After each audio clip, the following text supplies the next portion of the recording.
welcome Technical Leadership ABIE Award winner Margaret Burnett. Can we bring her in?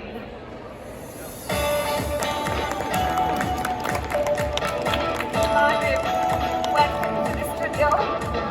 Congratulations. Thank you. I'm going to start with, we've been hearing way forward, so I'm going to start with, what does the way forward really mean to you? For me, it means gender-inclusive technology. Technology itself is not gender neutral, and it's time we made it gender neutral. Well, gender inclusive. Time to make technology really gender neutral. Can you take us on a journey to unpack what gender-inclusive HCI means to you, and how is it really reshaping the landscape of technology and gender dynamics in the here and now? Oh my gosh, what a great question, thank you. It's got 3 parts, so I'm just going Go to ahead. do it in pieces. So the first part was unpack. For us, gender inclusive HCI is all about inclusive design, which is a sub-area of human-computer interaction. And so our way of doing inclusive design is this method that we created called GenderMag, which stands for Gender Inclusiveness Magnifier. And it's simple to use. Anyone who helps shape technology can use it. They just walk through some scenario that they were wishing their users would follow and evaluate it every step of the way whether this sort of spectrum of different people would actually do those things. Wow. And the result is what we call an inclusivity bug report. So then people just put it into their bug tracking systems and triage and prioritize and do what they will with it. So that's the unpack part. Okay. Now the journey part. Yes. Okay. So some people, they hear that and they have all these questions, like what does it really look like? So let's just try Excel. That's a spreadsheet. You can apply this to any spreadsheet. So you can imagine you've inherited some really complex, complicated, awful spreadsheet to make a budget work or something. And so you don't know how it works because you inherited it. But you've discovered that it isn't working right for at least the way you're using it. So now you have to figure out why, because you've got to make it work. So we can think about this from the perspective of how people gather information. Some people are very selective and they just gather one little bit at a time, and then they explore that bit and act upon it, knowing that it might not be enough information, but they go with it. And if it doesn't work out, then they go back and gather some more. Those people are called selective. Yeah. But then at the other end of the information gathering perspective are comprehensive people. And so what they like to do is get enough information to get their heads all the way around a problem before they start trying to solve it. Well, if you're selective, these spreadsheets were made for you, okay? You go to some formula, you say, that looks suspicious, you fiddle with it a little bit, you take a look at how it worked out, maybe you follow the dependencies backwards with error arrows or with dependency arrows or colors. Spreadsheets were just made for you. You find what you think you want to fix and you go back and try another one. On the other hand, if you're comprehensive, oh boy, are you in trouble. So what you need is to look at a whole lot of formulas to be comprehensive, sort of like code inspection, only we can call it formula inspection. So put your cursor here, there's a formula up in the formula bar, memorize it. Now move your cursor over here, there's another formula in the formula bar, memorize that too. Now put it here, there's another one. So you have to actually create a map in your head of all of this stuff, just so you can have the information you need to problem solve in your own best way. Now, could you turn yourself into somebody else? Yes, but why should you? You're better at it this way.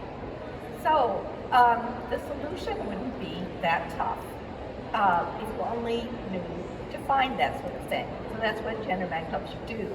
Wow, I'm a little I'm still doing wow, because that seems like so many pieces of inclusion in terms of even the way brains think, and the way you process information. Yes, yes. Oh, wait, I get to do the third part. Yes.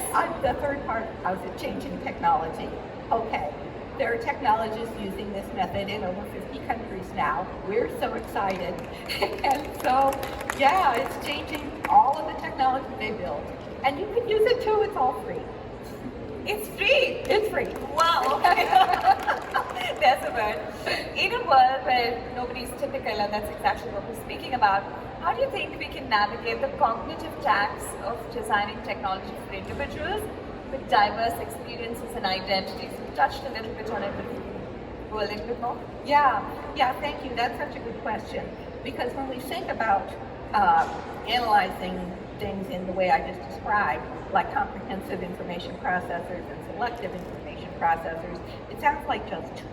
Yeah. And so we might sound like, well, we're just designing for two different people. How about some third person? But the way this method works is all of these types of reasoning, like information processing style, are a spectrum.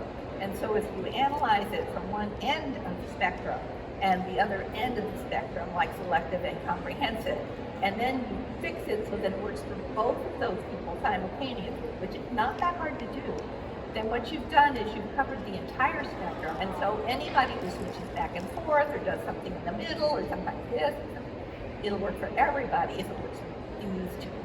Wow, so you've done the entire range because you've covered the two extreme ends. Yes. If only it was as simple for us as we process, but that makes so much sense. What does being the 2023 Technical Leadership ABIE Award recipient really mean to you? Oh my gosh, it was such an honor.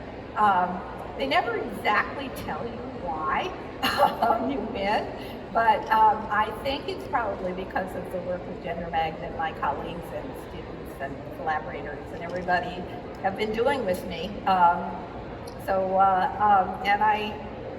I mean, my fondest dream is just to change the whole world. And the way to do that, I think, is to get technology out of the way of so many different people. And so being recognized for that is just awesome. Wishing you the fruition of those dreams. And my last question to you. You were the first woman software developer hired at Procter & Gamble. What was that feeling like? And why do you think there's still a gender gap even today for software developers? Well, okay, it was weird.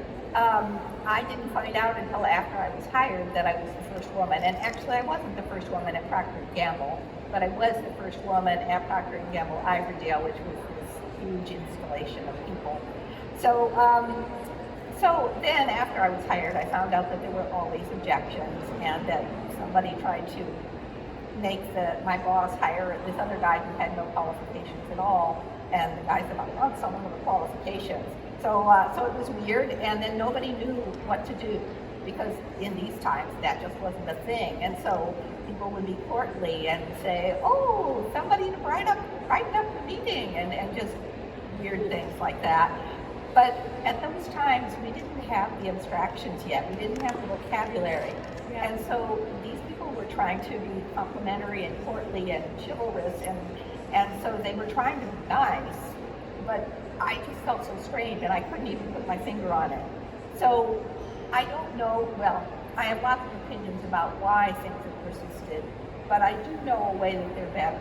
And that is that now we have each other, and we have the abstractions, the vocabulary, the concepts, so that we know if something like that happens, it's their problem, not ours. Yes. And I think that's just such a huge boon to our business. Yes, it is. We live in hope, and change is always welcome. So thank you so much, Margaret, for really sharing your insights with us this afternoon. Now let's watch this video before we wrap up these engaging interviews right here in the studio.